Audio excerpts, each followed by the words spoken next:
Hello, messieurs, dames, et bienvenue pour une nouvelle présentation de Blu-ray de l'animation japonaise. Et aujourd'hui, on se retrouve pour un produit assez prestige. Voilà, j'ai supposé qu'il était quand même pas mal attendu sur la chaîne.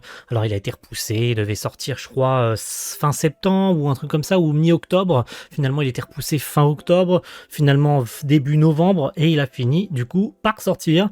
Et il s'agit, messieurs, dames, du collector de Frieren. Si j'arrive à tourner la mallette, puisqu'il s'agit carrément d'une mallette, de Frieren saison 1, donc dans son collector en version mallette, hein, comme la mallette de Frieren, hein, tout simplement. D'ailleurs, elle déborde sur la caméra, c'est marrant. Donc voici la présentation de ce coffret collector, de ce qu'il y a dedans, de ce qu'il y a, de globalement ce que j'en pense de ce coffret collector. Évidemment, de répondre à la question qui se pose à chaque collector, est-ce que ça vaut son prix? Parce qu'on en parlera du prix tout à l'heure. Voici le coffret, comment il se présente. C'est une mallette. Alors je m'attendais à ce qu'elle soit beaucoup plus grosse que ça, je vous le cache pas, en préambule, surtout qu'elle trace quand même, elle fait des traces de doigts et elle griffe quand même, faut faire attention, mais je m'attendais à un truc plus prestige, plus gros encore que ça, parce que moi quand j'entends valise, en tout cas ce qui est censé représenter la valise de Frieren, moi je m'attendais à un truc beaucoup plus gros que ça, et en fait ça m'a l'air quand même un peu léger, même là posée sur mon bureau, elle fait un peu elle fait pas cuir en fait, elle fait un peu plastique collé en fait, c'est comme si on avait pris une boîte en carton ou une boîte en bois, mais un bois très léger sur lequel on avait collé des surfaces en, je sais pas c'est en quelle matière, mais ça marque quand même pas mal, j'ai plein de petits pets à certains endroits et je suis pas le seul à l'avoir, ce souci sur la mallette qu'ils l'ont reçu un petit peu pété et tout. Puis là je vois qu'en fait t'as l'intérieur qui s'enfonce un peu. Alors est-ce que c'est dû au poids des objets à l'intérieur et aussi au poids de la poignée, je cherchais le terme, excusez-moi. Mais voilà, je trouve que c'est dommage parce que la mettre comme ça, à la verticale comme ça pour la tenir et la poser proprement comme ça, bah c'est logique en fait, on va pas la poser à plat, mais ça fait un espèce de creux. En fait là, vous le voyez pas. Mais en fait, voilà, posé comme ça, et ben, au niveau de la jointure, là où vous avez les crochets pour fermer la valise, ça fait un espèce de creux, comme si le truc s'affaissait. Et je trouve ça dommage, surtout au vu du prix, mais encore une fois, on y reviendra. Et à l'intérieur, ce qui me déçoit aussi, et qui a déçu en fait la plupart des gens aussi, c'est le boîtier. À l'intérieur, nous n'avons pas de digipack, comme la saison 1 en édition simple, que je possède, mais nous avons un boîtier à mareille bleu avec un visuel différent de l'édition simple, avec simplement à l'intérieur les 4 disques contenant les 28 épisodes de la série. Et je trouve ça hyper décevant pour une édition collector en fait. Alors que pour l'édition simple quand même, je vais vous la montrer d'ici quelques instants, le temps que les images s'en aillent, ils sont déjà partis. Je pense que voilà, on aura fait le tour du boîtier en lui-même. Mais voilà l'édition simple en fait. Vous avez pu voir l'édition, c'est le boîtier à marie bleu moche, avec un autre visuel de la série. L'édition simple, elle ressemble à ça en fait. Avec au moins un visuel joli, avec un digipack dedans, avec des cartes et tout. Voilà, les digipacks étaient quand même loin d'être dégueulasses, c'est les mêmes disques. Et là, je trouve l'édition... En plus, d'ailleurs, c'est ce visuel, je crois, à l'intérieur du boîtier à mareille, avec les 4 disques dedans. Mais ça fait quand même, pour un collector, on s'attendrait à un truc comme ça, quoi, avec un digipack, avec les 4 disques dedans et tout. Un truc qui fait un peu plus premium. Non, ils ont juste mis un boîtier à mareille avec les 4 disques, recouvert d'un fourreau cartonné hyper fin, et en plus qui a le même visuel que sur le boîtier à mareille. Franchement, c'est décevant. Qu'est-ce qu'on a en bonus? C'est la seconde partie de cette présentation de ce coffret collector. Eh bien, nous avons pas mal de petites choses. À commencer par tout ce qu'il y a à l'intérieur du deuxième petit sachet qu'on a à l'intérieur du truc qui se présente au niveau du coffret, qui ressemble à un espèce de petit livre. À l'intérieur, on avait le boîtier à mareille. Et à côté, avec tous les petits goodies à la con qu'ils mettent dedans. Donc on a, si je dis pas de conneries, un stand acrylique, une étiquette de bagage dont personne ne se servira, 3 cartes postales qui sont pas folles, mais qui sont pas moches non plus, très honnêtement, ça va, ça fait le taf.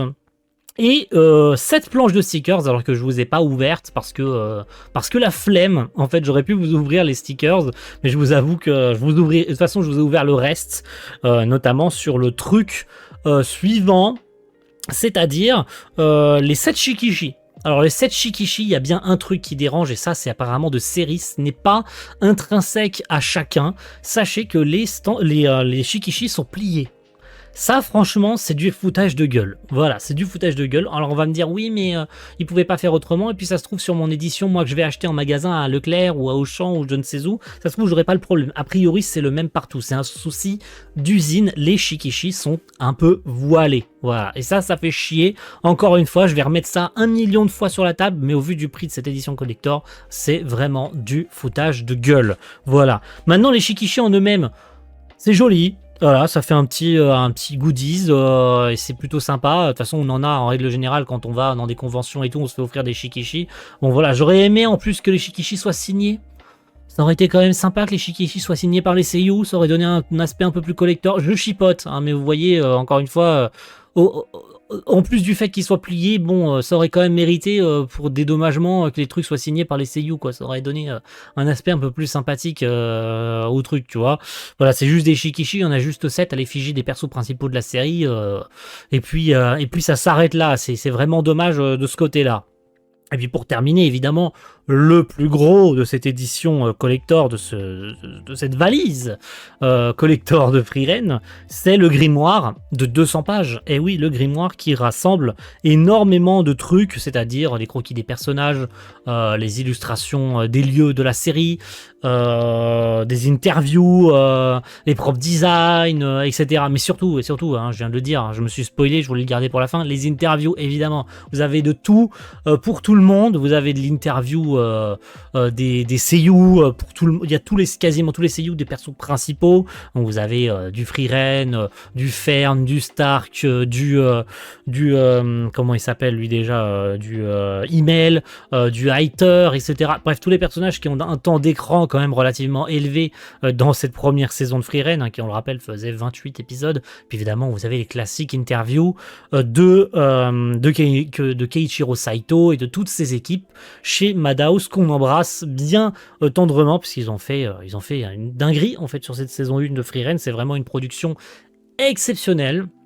Vous avez d'ailleurs la saison 2 qui arrive en début de ce mois de janvier. Alors je dis en début de ce mois. On est au mois de novembre, connard. Tu parles un peu au futur. Mais au mois de janvier prochain, voilà, excusez-moi, je me reprends, histoire que je dise pas d'énormes conneries.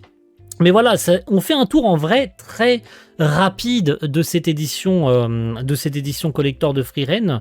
J'ai d'ailleurs même pas rip les disques de l'édition française parce que de toute façon tout a été dit. Donc je pense que je vais sauter cette partie-là, la partie technique où je vous présente le compario entre l'édition française et japonaise. Parce qu'en vrai c'est même pas le sujet d'aujourd'hui. Tout a été dit chez Vic. Donc si vous vous intéressez à la partie technique, la review de Vic sur la première moitié de la saison 1 qui est la même que la partie 2, même si a priori la partie 2 est relativement mieux, mais vous avez tout dans la description. Pour revenir sur la VF, du coup, on était à cette époque-là, bon, c'était une VF évidemment attendue au vu de l'exceptionnelle qualité de la série, on attendait un doublage de qualité. Donc on est sur une VF Crunchyroll Production France, dirigée par Brigitte Lecordier, c'est quand même pas rien, c'est quand même du lourd, hein, quand même, hein. Brigitte, bon, elle a pas fait que des bons doublages, mais est-ce vraiment de sa faute? Je ne sais pas, hein, il y a quand même eu plus de mal que de bien, malheureusement, c'est quand même fâcheux. Et force est de constater que malheureusement, ce doublage de Frieren en fait partie. C'est une vraie déception de manière globale. Si on devait englober le doublage de Frieren, c'est quand même un doublage relativement décevant pour plein de raisons. Et la raison principale qui a été quand même moult fois affichée sur les réseaux sur lesquels les gens ont gueulé et ils ont débattu bec et ongle là-dessus, c'est qu'en fait, il y a quasiment tout le temps les mêmes comédiens dessus. Il y a 8 fois Bruno Meyer, il y a je ne sais pas combien de fois de Johan Borg, de Philippe Ariotti aussi qui est partout. Bref, il y a de la réutilisation de comédiens absolument partout. On dirait un doublage qui n'avait tout simplement aucun budget. Je trouve qu'on exagère quand même beaucoup sur cette VF de manière globale aussi, pour revenir là-dessus. C'est qu'en fait, elle a permis de lancer une carrière, en fait, cette VF. Donc de dire cette VF, elle est achetée à la poubelle, ne regardez pas la VF de Frieren, je vous trouve vachement dur. Cette VF, elle a permis de lancer la carrière de Jeanne Tellier. Alors qu'il y a quand même Marie Nomen Machère sur Frieren, qui je trouve est très convaincante. Vraiment, elle la joue bien, voire très bien. Elle joue l'elfe blasée dans la vie de tous les jours, etc. Elle colle parfaitement au physique de Frieren.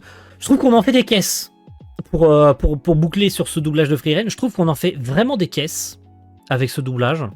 Je suis pas là pour en remettre une couche, je suis pas là pour remettre une pièce dedans, mais je trouve qu'on en a fait vraiment beaucoup sur ce doublage. Il est pas acheté, mais c'est comme énormément. J'en revenais là-dessus pendant toute l'année, je sais pas, sur Solo Leveling et sur tant d'autres, de grosses séries, où tu te dis, ils peuvent pas faire un doublage moyen sur des séries comme ça. Genre Chainsaw Man, Demon Slayer et tout ça. C'est quand même des grosses productions, des trucs qui sont attendus au tournant, et les doublages sont moyens. Pas nuls, pas genre tout, tu prends le doublage et tu le jettes à la benne. C'est juste des doublages où tu te dis, il y avait un truc à faire et ils se sont loupés. C'est vrai qu'on méritait bien mieux que ça. Mais franchement, le casting principal, Jeanne Tellier, Marie Nomen Machère et tant d'autres, franchement, vous exagérez. Le doublage, il est pas non plus autant à chier. C'est vrai qu'on entend 8 fois Johan Borg ou Pascal Chemin ou Bruno Meyer. Oui, je suis d'accord avec ça. Je remets pas en cause le fait qu'on réutilise 8 fois le même comédien et que c'est vraiment dommage. Voire même un énorme gâchis. Je remets pas ça en cause. Je remets en cause le fait que d'un seul coup, tout le monde se met à détester ce doublage. Je sais pas pourquoi. Donc voilà, je trouve que vous en avez beaucoup trop fait pour pas grand chose en fait. Passez à autre chose, ça va pas vous trouver le cul. Personne nous a forcé à regarder cette série en VF. Donc voilà. Mais encore une fois, je pointe personne du doigt, je fais ça d'un cas général. Voilà, c'est tout. Mais voici un petit exemple, un petit extrait comme ça à la volée que j'ai enregistré pour cette vidéo, histoire que vous entendiez un petit peu la voix des comédiens, que ça vous remette un petit peu du baume au cœur pour ceux qui ont un petit peu trop trouvé la chose exagérée, tout comme moi. Ah, au fait, c'est le 18e anniversaire de Stark aujourd'hui. Hein? Pourquoi tu me dis ça que maintenant? T'aurais pu me prévenir plus tôt. De quoi je vais avoir l'air? J'ai rien pu lui préparer. Bah t'as qu'à lui acheter une bricole en ville. Je voudrais bien, mais je sais pas ce qui lui ferait plaisir. C'est ça de s'y prendre à la dernière minute. Fais pas comme si c'était pas de ta faute. Et toi alors, tu as trouvé? Qu'est-ce que tu comptes lui offrir comme cadeau?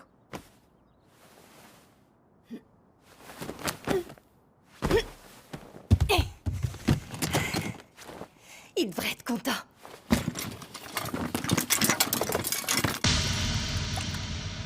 Une potion qui dissout les vêtements. Stark est un jeune homme, et tous les hommes aiment recevoir ce genre de cadeaux. C'est Flamme qui me l'a dit.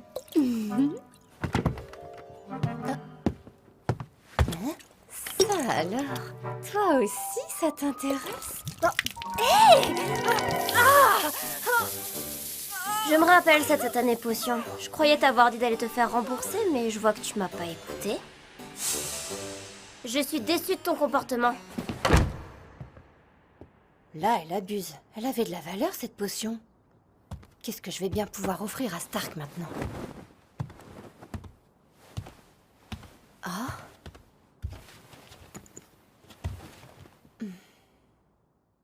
Voilà, si vous voulez bien, je pense qu'on va faire une petite conclusion pour cette édition collector de Frieren. Cette édition, messieurs, dames, sur Internet et prix éditeur, est vendue 150 €. Est-ce que... Parce que c'est la question ultime, évidemment. Alors, vous pouvez la trouver dans les... Non, même pas, elle est à 160, je crois, un truc comme ça. 169,99, 170 €, je crois même, au prix éditeur. Elle est à 170 €. Vous pouvez la trouver à peu près à 150 €. Moi, je l'ai payé 150 € chez Anime Store. Vous pouvez même descendre jusqu'à 139,99 chez les magasins Leclerc et tout ça qui proposent au prix vraiment au prix concurrentiel, au plus bas possible, à 130 €. Si même vous comptez attendre, vous pouvez attendre encore au Black Friday. Cette édition de Frieren pour 170 €, il y a une mallette, des shikishi, un stand acrylique, 3 cartes postales, des stickers. Alors certes, un boîtier rigide, aspect cuir et tout, un boîtier amarré bleu dégueulasse, avec certes un visuel différent de l'édition simple, mais quand même c'est pas fifou, on s'attendait beaucoup à bien mieux. Un aspect un peu grimoire, petit livre, petit grimoire pour faire un peu cache-misère, pour mettre le boîtier amarré dedans avec toutes les merdes dans son espèce de lettre où tu mets tous les trucs dedans. D'ailleurs, Dybex a fait la même chose pour l'édition de Demon Slayer où ils ont mis les boucles d'oreilles, la petite pièce et tout. Tu vois, ils rangent ça dans une espèce de boîtier qui ressemble à un boîtier à mareille et tu l'ouvres par le dessus. D'ailleurs, quand tu l'ouvres, tu le niques à moitié à chaque fois que tu l'ouvres. Ils n'ont pas fait d'ouverture facile, donc tu es sûr et certain que tu l'as déjà plié à moitié une fois que tu l'as ouvert. De toute façon, tu l'ouvres une fois et tu le rouvres plus jamais. Hein, voilà, soyons sérieux. Mais bien sûr, les shikishi qui sont pliés. Voilà, les shikishi, j'en parlais tout à l'heure, qui sont pliés. Mais c'est quand même le point fort de cette édition, c'est quand même le grimoire de 200 pages.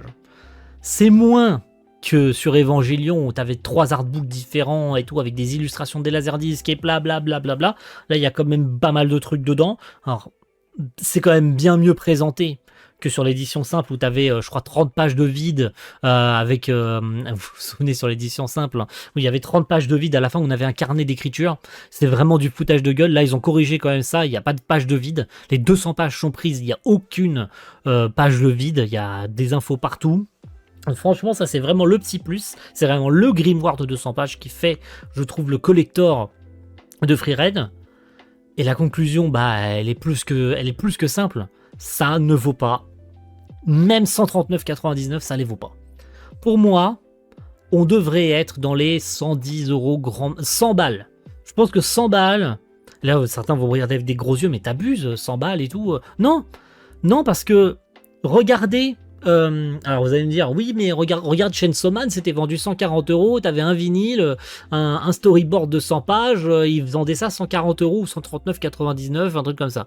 Je suis d'accord, mais quand tu regardes les gros collectors d'aujourd'hui, et certains vont me dire t'abuses, 150 euros c'est un très beau prix. Moi je trouve que non, vu la qualité des matériaux, vu ce qui est proposé dedans, certains. En vrai, tu mets pas le grimoire. C'est vrai que t'enlèves quand même beaucoup en termes de prix. Ça, je suis tout à fait d'accord. Mais le reste, en fait, t'enlèves le stand acrylique, l'étiquette de bagage, les cartes postales et la planche de stickers. En vrai, tout le monde s'en fout de ça. Nous, ce qu'on veut, c'est des posters. Alors, les shikishi pas pliés, ça aurait été quand même mieux. Mais un autre artbook pour accompagner 2 grimoires, ça aurait été sympa, tu vois. Je ne sais pas, mais je trouve que moi, très sincèrement, vu la qualité du produit avec les pets de partout et tout, vu ce que je vois à l'intérieur, pour moi, en dehors du grimoire de 200 pages, ça vaut pas 150 euros. Et encore moins 169,99. Je sais pas si vous voyez ce que je veux dire. On a trop banalisé le fait que sur Evangelion, c'était à 180 euros, au vu de la qualité de sortie du coffret où tout était rayé, où les cartons étaient à moitié arrachés et tout. Maintenant, on trouve 150 euros quasi normal. Je dis pas que ça l'est, et je dis pas que les gens l'ont dit non plus. Mais je trouve qu'il y a trop peu de gens qui disent, qui se plaignent du prix. Alors certes, il y en a beaucoup qui me disent non, je peux pas me le prendre au vu du prix, et je le comprends totalement. Hein, ça s'entend parfaitement. C'est quand même collector en soi. C'est vendu comme un collector. Donc il n'y a pas tout le monde qui pourra se payer un coffret à 150 euros. Mais je trouve qu'on exagère un peu. Parce que c'est purement que mon avis, évidemment. Certains, encore une fois, me diront non, t'abuses, ça vaut bien les 150 euros. De toute façon, tu y connais rien, blablabla. J'entends parfaitement tout ceci. C'est pour ça d'ailleurs que l'espace commentaire est ouvert. Pour ceux et celles qui auraient reçu avant moi et qui recevront après moi cette édition collector, dites-moi ce que vous avez eu entre les mains et si pour vous, ça vaut bien son prix. Parce qu'honnêtement, j'ai déjà pris un gros bâton dans le cul avec Evangelion. Parce que je peux vous le dire qu'avoir reçu un coffret à moitié arraché, je les ai vus passer comme ça, les 180 balles. Donc maintenant, je suis vigilant. Je suis beaucoup plus exigeant sur la qualité des produits que je paye quand même. Hein, je l'ai payé 150 euros ce coffret de Freeren. Maintenant, mon conseil, C'est purement un conseil, hein, vous en faites ce que vous voulez, hein, bien sûr, hein, j'entends. Hein. Je suis pas là pour vous donner ni envie de l'acheter, ni de pas donner envie de l'acheter. Bien sûr, c'est qu'un avis parmi tant d'autres. Attendez le Black Friday. S'il est en promo, prenez-le en promo. Ne le prenez pas à 150 €. Voilà, c'est mon conseil. Encore moins à 139, peu importe, en vrai le tarif. S'il est à moins 50, je dirais, je vous dis une connerie, à 90 €, s'il est à 79,99 ou même 89,99, ça sera très bien. S'il y a une promo à un quelconque moment de l'année où le coffret est à moins 30, moins 40, voire moins 50, là vous pouvez y aller sans crainte. Par contre, à plein tarif, non, les gars, non, vraiment non. Voilà, c'est non. Merci à tous, et c'est vraiment dommage pour une série comme Freerun. Même ce collector n'a pas réussi à me convaincre. Voilà, ça c'est mon dernier mot. Merci à tous, et rendez-vous très vite. Alors je sais pas trop ce qui arrive en fin d'année, je crois qu'il y a Dan Dadan qui arrive en fin d'année. T'as quelques petits trucs, mais comme il y a eu des reports côté Allzy Anime, il doit pas rester grand chose. Je crois qu'il y a Mushoku Tensei saison 2 qui va arriver en cette fin d'année. Voilà, il y a Diebuster, il y a Dan Dadan, il y a Cyberpunk Edge Runner, mais tout ça, ça a été report et ça continue d'être report. Après, voilà, on a Mushoku Tensei en début du mois de décembre. Donc voilà, je pense qu'en vrai, il y a des chances que Mushoku Tensei soit le dernier coffret que je vous présente cette année. Parce qu'après, il y aura peut-être d'autres annonces faites par Crunchyroll et par Allzy Anime. On attend les coffrets toujours de Hosoda, notamment le coffret Summer Wars et les enfants loups à Miyuki en 4K. Mais ils sont toujours pas annoncés et je pense qu'il y a très peu de chances au vu des reports Allzy Anime qui sortent cette année. Donc voilà, c'était la petite conclusion. Merci à tous et rendez-vous très vite pour de prochains coffrets. Ciao tout le monde, bye.